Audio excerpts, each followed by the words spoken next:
SCUM ever marches, it'll be over the president's stupid, sickening face. If SCUM ever strikes, it'll be in the dark and with a 6-inch blade.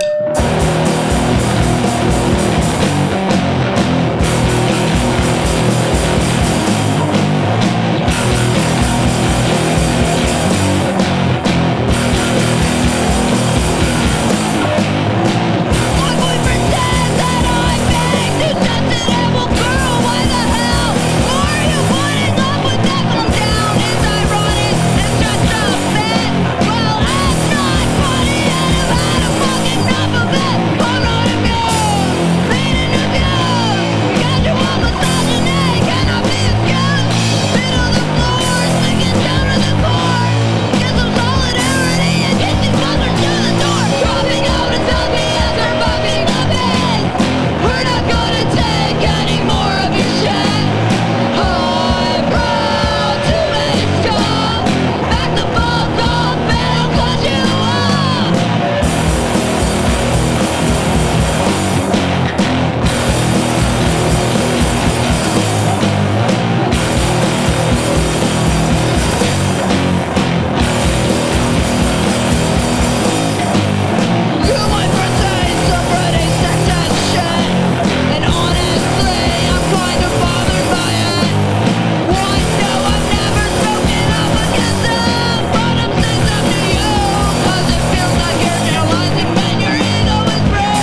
23F husband, 29M, convinced me to try more intense pain in the bedroom, and he pushed me past my limits. I don't know how to respond to this. We've always been fairly imaginative and open-minded about trying new things to spice up our sex life, so this wasn't completely out of the blue. We have done a fair bit of kinky sex, and I'm always trying to improve myself so I can please him more. I'm not a masochist, but I've learned to take some pain to satisfy his sadistic side. It's just never been as intense as he wanted. It was always a compromise, as I can't take as much pain as he wants me to, and I have a safe word, so he always had to stop completely if I used it. We plan out each session in detail. I only agree to do what I feel comfortable taking. It worked great for a while, but he always wanted more. He wanted to make me cry and push my limits. It was putting a big strain on our relationship as his needs weren't being met, and he thought I wasn't putting in enough effort. So last week, he finally managed to convince me to try it out on the condition that I would still get a safe signal in case I really need to stop.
That keeps people who have been violated this way alive. Sometimes it's hate.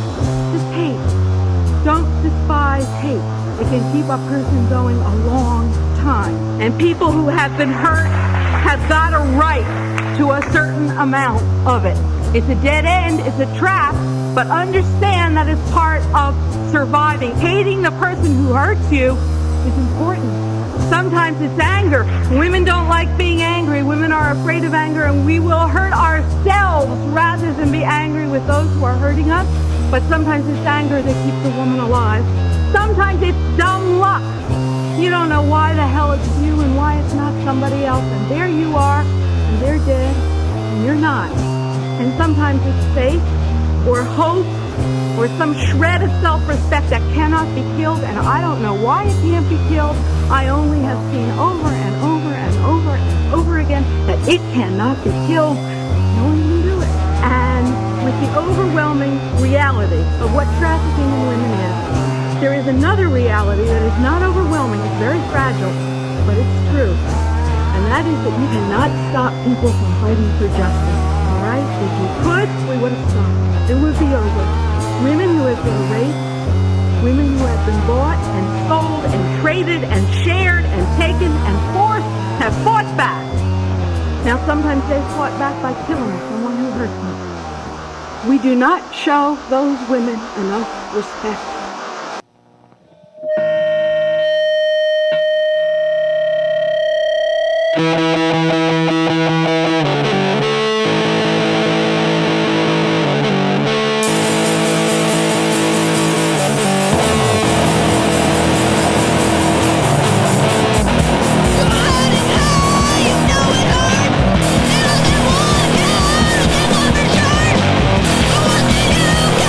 What will you pay for?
on that trip to Philly that we went the last time, where we got tattoos, and I got this Garfield tattoo in the car on the way there, I was complaining about dudes in the punk scene that play the Scornhub riff for a few reasons, and then you shared with me a story that spawned, that started me talking to a bunch of people in the scene about this specific issue, like one-on-one, asking them. I asked people of all ages, particularly women and girls, and I got, a lot of the older ones just, were kind of bashful about it and said it made them feel, gross and uncomfortable and stuff. But a lot of the younger ones especially shared very similar stories to yours. It's actually, when I wrote the song and made reference to the age, I lowered it from 16 to 15 because these literal minors were giving me stories from when they were even younger. Oh my god, no, it's still up there. It's still on Scornhub right now. I can, obviously I'm not gonna do it, but, I know where to find it. I know where my rape is literally advertised and has over 1 million views.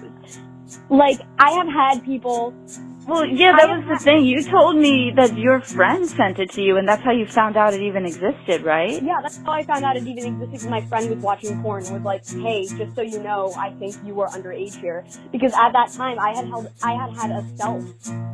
I had had a Pornhub that was my own account, and that I was uploading things on, and I was of legal age. That's a whole different story of whether I should have been doing that at 18 or not, but, I was of legal age.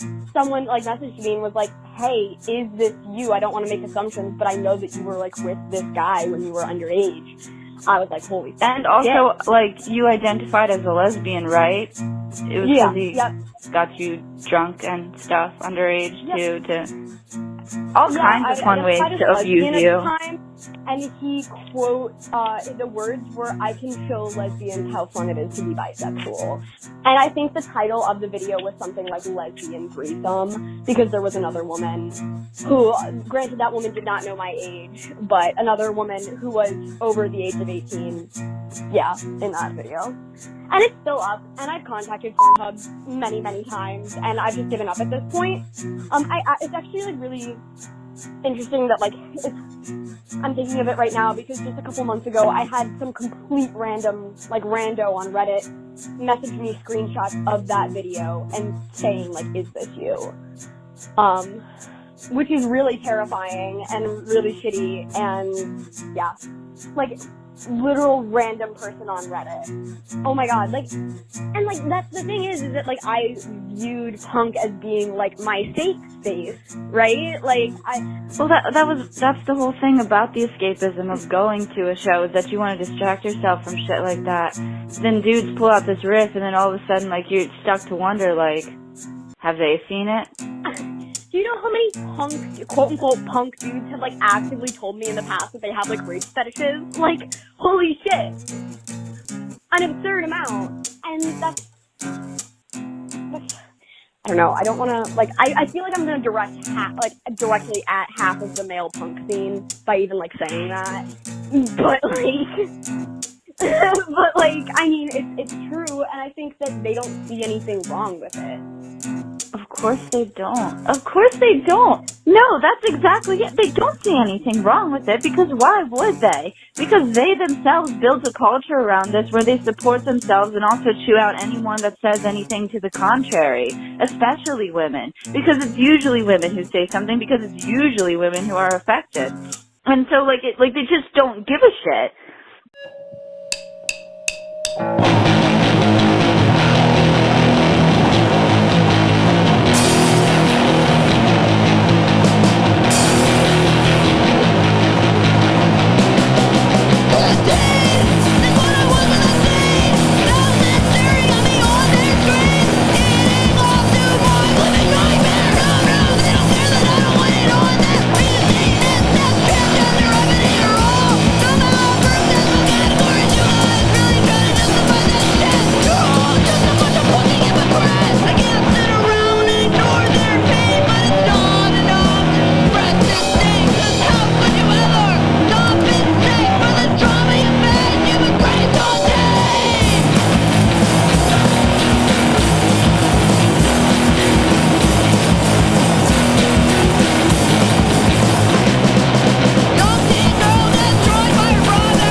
No, don't